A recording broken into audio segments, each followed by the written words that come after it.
Labas visiems, aš esu Kamilė, psichologijos magistro studentė ir šiandien atsakysiu jūsų klausimus.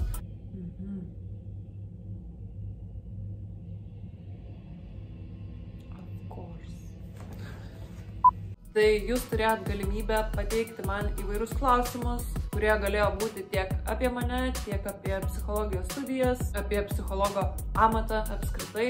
Per YouTube, per Instagramą tų klausimų visai susidarė, tai pasistengsiu į visus juos atsakyti, o kas nežinot, tai aš studijuoju psichologijos magistrą, antrą kursą, sveikatos psichologijos programą, tai realiai esu per žingsnį nuo tapimo psichologę, tai jeigu įdomu apie tai išgirsti, pasilikit. Tai, pirmas klausimas, koks tavo gimtasis miestas? Kaunas.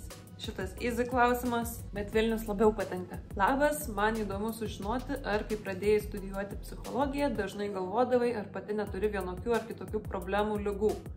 Girdėjau, taip medikams būna pirmais metais. Ir dar mačiau kažkuriame video rodė didžiulį intelekto testą, labai norėčiau daugiau sužinoti, kas ten.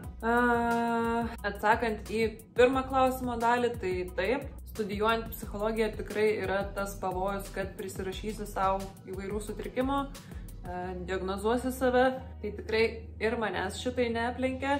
Ir aišku, ne tik savo, bet ir kitiems žmonėms pradedi galvoti, kas čia galėtų būti.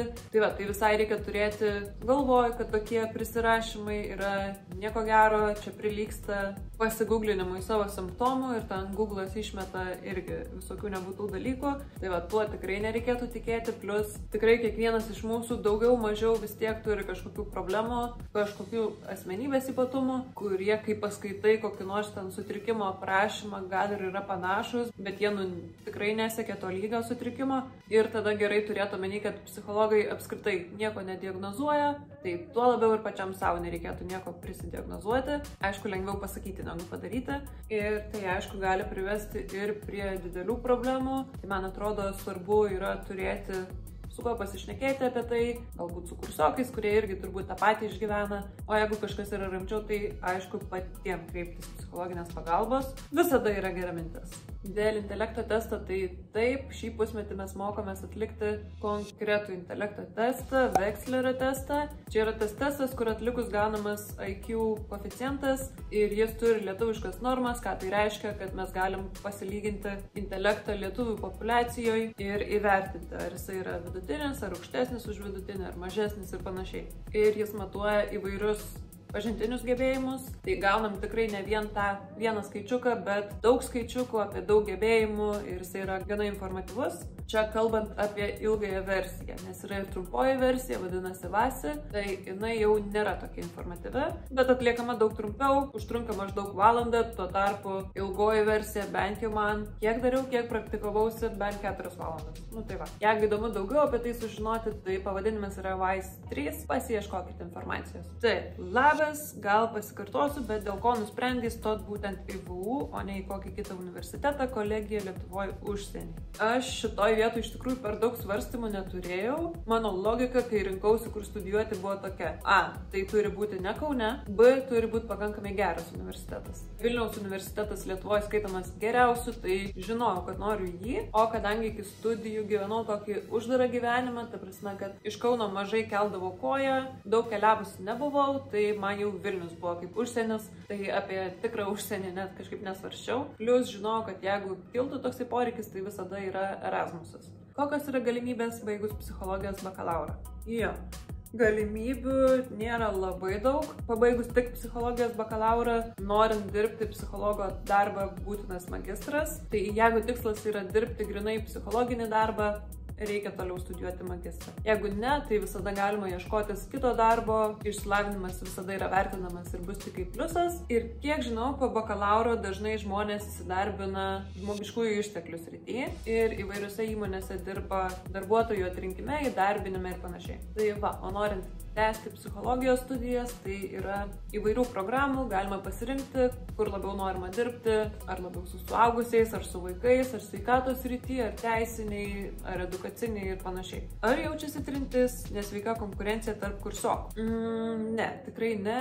Mes kažkaip kaip tik viens kitam labai padedam. Prieš egzaminus visi noriai dalinasi konspektais ar informacija, kurią gavo iš praeitų kursų, primena viens kitam apie dalykus, užduoda klausimus, tai tikrai mūsų kursas draugiškas. Man atrodo, kad tokių konkurencinių intencijų turėti yra visiškai nenaudinga, nes tai tik sugadintų santykius, o magistrą visiems pabaigs daugiau mažiau visi, ar tu konkuruosi ar nekonkuruosi. Ir rezultate, jeigu palaikysi gerus santykius studijų metu, tai po jų turėsi jau gana nemažą pažįstamų tinklą, pažįstamų, kurie dirba toj pačioj srity kaip tu, tai nematau konkurencijos prasmės. Ar esi gavusi stipendiją?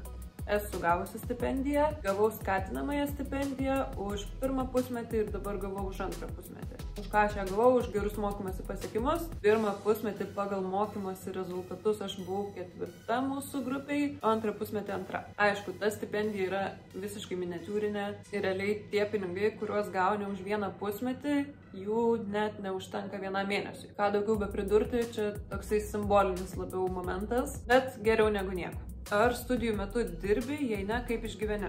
Aš studijų metu nedirbu, ta prasme, kad neturiu jokio etatinio darbo šalia ir šitą sprendimą padariau dar prieš prasidedant studijom, nes kai studijavau bakalaurą, man labai greitai studijos nušoko į antrą vietą, pirmoje vietoje buvo kitos veiklos, kiti užsiėmimai, hobiai ir nusprendusi studijuoti magistrę, buvau tokiam nusiteikime, kad šį kartą studijos bus pirmoje vietoje ir mano siekinys bus iš tikrųjų mokytis, o ne tik ten praslysti, o turint darbą šalia tai yra sunku padaryti. Teisingiau, žinau, kad man būtų sunku padaryti, nes yra žmonių, kurie tai sugeba daryti. Ir kadangi aš moku už savo studijas, kam susitaupiau pinigus, galėdama nedirbti ir visą dėmesį skirdama mokymuisi, turiu didesnės galimybės gauti studijų kainos kompensaciją, tai aš į tai žiūriu kaip į darbą. Aš gerai mokydamasi galiu atidirbti tuos pinigus, kuriuos sumokėjau, kas yra daug ir realiai atitiktų tą patį, jeigu aš šalia turėčiau dar kažkokį darbą. Nes aš turiu teisę į studijų kompensaciją, kadangi tai mano pirmas magistras ir aš turiu teisę studijuoti nemokamą magistrą, tik tiek, kad pagal konkurenciją liko tik tais mokama vieta. Tai va, tai kompensaciją gali gauti tas, kuriam šiaip priklauso nemokamas magistras.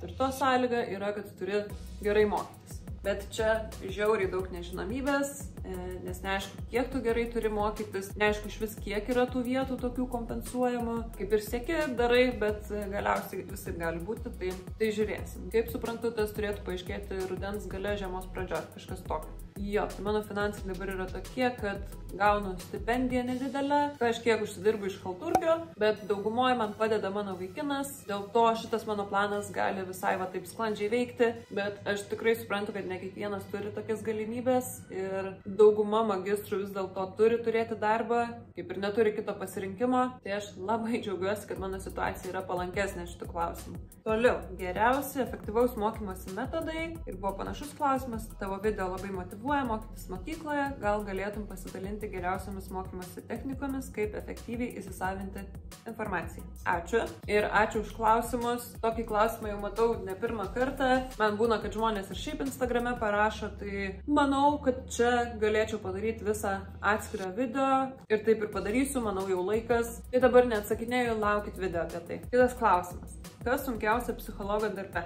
Pradėkim nuo to, kad aš realios psichologo praktikos dar nesu turėjus. Visien vieninteliai tokie susidūrimai su tuo man buvo mokymosi aplinkoje. Tai aš kaip ir nesu labai to paragavus ir manau, kad kaip dabar įsivaizduoju, kas yra sunkiausia, galimai po šiek tiek realios praktikos bus visai kitaip. Beveik noriu sakyti, kad sunkiausia yra atlaikyti emocijas stipres, bet man gal net ne šitai atrodo sunkiausia, bent jau man dabar šitame etape, kuriame esu, atrodo, kad sunkiausia yra atlaikyti priešiškumą ir pasipriešinimą kliento. Tai gali kilti dėl įvairiausių priežasčių ir tikrai kyla.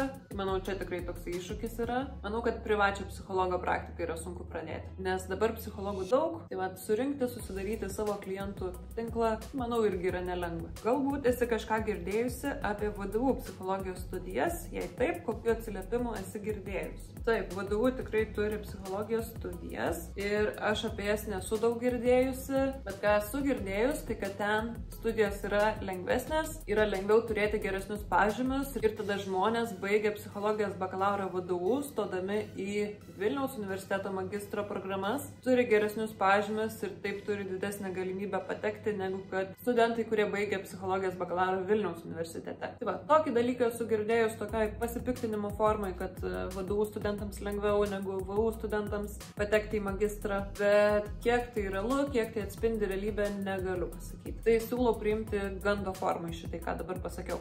Jeigu kažkas iš žiūrinčių žinot apie tai daugiau, tai parašykite apie tai komentaruose, žmonės nori apie tai žinoti, tai padėtumėt, o aš tęsiu toliau. Ar pati esi buvusi terapijoje? Taip, tikrai esu buvusi terapijoje ir čia buvo, baigus psichologijos bakalaurą, man buvo iškilę įvairių sunkumų, tą labai ir paskatino pačios psichologijos studijos ir aš kažkaip studijų eigoje nesitvarkiau su tuom. Po bakalauro man buvo kažkas panašaus į egzistencinę krizę ir vėlgi dar kažkaip vilkau, nesikreipiau iš karto pagalbos, bet galiausiai tą padariau ir labai džiaugiuosi, kad tai padariau ir galėjau tiesiog daug anksčiau tą patį padaryti. Ir mums kas ir sakoma studijose, tai kad norint būti tikrai geru psichologu, būtina turėti asmeninę terapiją, susitvarkyti su savo problemam. Jeigu nėra tų problemų, tai geriau pažinti save, taip pat ir savo kailių patirti, kas yra ta terapija, pabūti kliento pozicijoje. Tai va, vienos naudos. Ir paskutinis klausimas, ką veiksi po studijų? Geras klausimas, nes studijų pabaiga jau ne už kalnų. Tai mano tikslas, aišku, bus kažkur įsidarbinti kaip psichologijai ir toliau kelti kompetencijas studijuojant podiplominėse psichoterapijos studijose. Tokios podiplominės studijos trunka bent 4 metus, priklauso nuo krypties, kurią pasirenki. Tai va, čia tokia ilga kelionė ir ją, aišku, galima derinti jau su darbu. Grandiozinis planas yra toksai, o kaip bus, vienas dievas tai žino. Pirmą reikia pabaigti tą magistrą. Tiek klausimų ir atsakymų. Ačiū tiems, kurie palikot savo klausimus. Reiktų šitai gal dažniau padaryti. Subscribinkit, jeigu dar to nepadarėt ir mes pasimatysime kitame video labai greitai. Ate!